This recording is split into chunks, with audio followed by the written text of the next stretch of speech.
Bonjour.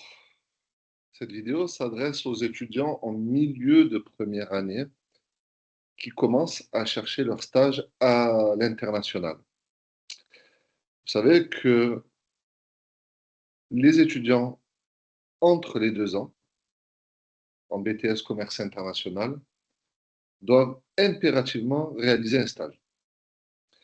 Alors, la durée de ce stage varie en fonction des établissements et de l'organisation propre à chaque école, mais disons que c'est ce que je vois minimum 4 semaines, et ça c'est le référentiel qui l'oblige, 4 semaines complètes, 4 fois 7, 28 jours. Et j'ai vu des étudiants partir jusqu'à 10 semaines en stage à l'international, donc 2 mois et demi. Donc, je ne vais pas vous donner de recette miracle pour avoir un stage, ça se saurait, mais par contre une stratégie cohérente pour pouvoir trouver la meilleure opportunité possible. Alors, je voudrais déjà commencer par quelque chose d'important. Moi, de par ma modeste expérience, j'ai 17 années d'enseignement BTS Commerce International. Je ne me suis jamais amusé à compter, mais ça devrait équivaloir à plusieurs centaines d'étudiants, peut-être plus de 500 étudiants accompagnés. Et j'en ai pas vu un seul ne pas faire son stage à l'international. Donc, pas de stress. Euh, ne soyez pas inquiets. Tout le monde va partir.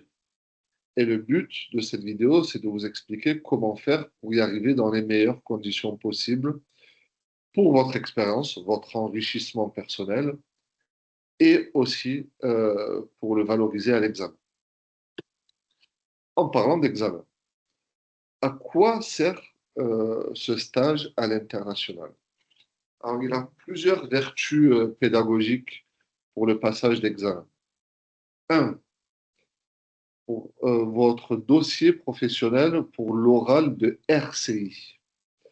Vous savez que vous devez préparer 4 situations au minimum.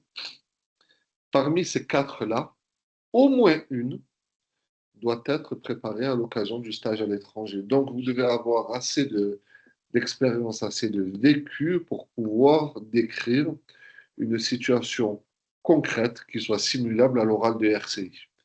Alors, moi, j'ai déjà des étudiants qui en ont traité 2, hein. 3, c'est pas conseillé. Mais disons que si vous avez une super opportunité, en faire 2 peut être une stratégie viable. Premièrement. Deuxièmement, toujours en RCI, vous avez un dossier interculturel avec une analyse réflexive à faire par rapport à votre stage à l'étranger, à votre entreprise d'accueil, les missions que vous y avez effectuées, l'expérience que vous y avez vécue. Donc ça, c'est les éléments qui sont absolument obligatoires. Et là, le conseil du vieux prof que je suis, c'est que moi, des étudiants qui ont préparé un dossier DCI à l'occasion, au moins en partie du stage à l'étranger, faire une mission de prospection, faire une étude de marché, participer à un salon, participer à une manifestation commerciale, quelle qu'elle soit, ce genre de choses, et qui réussissent à ramener assez d'éléments pour le valoriser, c'est toujours extrêmement bien vu par le jury. Donc voilà les éléments purement administratifs, enfin purement pédagogiques que vous devez avoir en tête lorsque vous êtes parti en stage à l'étranger. J'ai fait aussi sur la chaîne une petite vidéo short pour vous dire la composition de l'attestation de stage, qui là aussi est un document absolument indispensable pour le valoriser à l'examen. Moi, j'ai encore discuté avec le président de la commission de vérification des dossiers pour la promo 2026, là, qui m'avait dit que pour certains établissements, ils refusaient 30, 40, voire jusqu'à 45% des candidatures parce que l'attestation de stage à l'étranger n'était pas conforme. Donc attention, c'est un document administratif indispensable. Je ne parle pas de la convention de stage qui vous dit, vous, l'entreprise d'accueil et l'établissement, pour des questions d'assurance. Je parle de l'attestation de stage qui pédagogiquement est un document très important. Alors, quand commencer à chercher? Alors là, c'est presque contre-intuitif ce que je vais vous dire, mais moi, je trouve en ce moment beaucoup d'étudiants inquiets qui, dès le début de CI1, sachant qu'il y a un stage à l'étranger à faire, commencent à me poser des questions, commencent à se soucier de la recherche, etc. Moi, je ne vous conseille pas de le faire là. Je vous conseille de le faire en février de CI1. Donc, à peu près à moitié de temps de la formation de CI1. Pourquoi? Parce que lorsque vous êtes en début de formation, vous n'avez pas assez de recul sur le contenu de la formation. Euh, Mission effectuée, caractéristiques des dossiers, RCI, DCI, euh, type de mission, type d'activité, type de compétences à développer, ce que vous faites pendant vos stages ou vos alternances en France, etc. Donc, si vous commencez à chercher trop tôt, par simple souci de sécurisation, ben, vous risquez de dire oui à des stages qui, au final, vont se révéler ne pas être assez intéressants. Et au final, vous êtes engagé, vous arrêtez de chercher et en deuxième année, lorsque l'élaboration des dossiers va avancer, va accélérer, ben, vous vous retrouverez avec des éléments qui ne sont pas valorisables à l'examen. Donc, moi, dans les établissements dans lesquels je travaille, en février de première année, donc à 6 mois à peu près d'examen, on fait passer un premier BTS blanc qui est tout à fait fictif, mais qui permet aux étudiants de bien valoriser le fait qu'ils aient compris le contexte du stage. Et c'est après ce moment-là qu'on fait une réunion d'information, les caractéristiques du stage, ce qu'il faut chercher, comment faut-il chercher, etc., etc. Avant, c'est trop prématuré, c'est beaucoup trop prématuré. Alors, maintenant, rentrons dans le vif du sujet. Euh, Où trouver un stage? Comment faire pour trouver un stage? Alors déjà, j'ai les premiers éléments que j'ai à vous donner, ce sont les pistes auxquelles on ne pense jamais, les pistes internes. Donc, votre établissement, premièrement, votre établissement a l'obligation de tenir à jour une base de données des entreprises qui ont déjà accueilli des stagiaires. Sollicitez votre pilote de formation, sollicitez le coordinateur pédagogique, sollicitez la direction pédagogique, sollicitez les bons interlocuteurs et demandez une base de données des entreprises qui ont déjà pris des stagiaires. Et là, vous allez déjà pouvoir commencer à les contacter. Ensuite, votre réseau personnel autour de vous, vos amis, votre famille, vos voisins, tout le monde, votre entraîneur, votre conjoint, enfin, peu importe, tout le monde autour de vous doit savoir que vous cherchez un stage. Moi, j'ai à ce propos une anecdote que j'aime raconter, c'est que j'ai un jeune, dont je tairai le nom, mais qui est diplômé il y a très longtemps maintenant, plus de 10 ans, qui a trouvé un stage, un super stage, chez un sous-traitant d'Airbus à Singapour par sa boulangère. Voilà. Donc, en discutant avec sa boulangère de quartier, qu'est-ce que tu fais maintenant? Qu'est-ce que tu deviens? Voilà ce que j'ai, voilà ce que je dois faire, etc. Ah ben, tiens, j'ai quelque chose, mon beau-fils, tatati, tatata, et puis hop, de fil en aiguille, il a été pris en stage. Premièrement. Deuxièmement, non, plutôt, ça c'est troisièmement, votre établissement, votre réseau perso, et ensuite vos stages en France, vos alternances en France, vos entreprises d'accueil dans lesquelles vous avez effectué vos premières expériences de BTS-CI doivent aussi vous aider.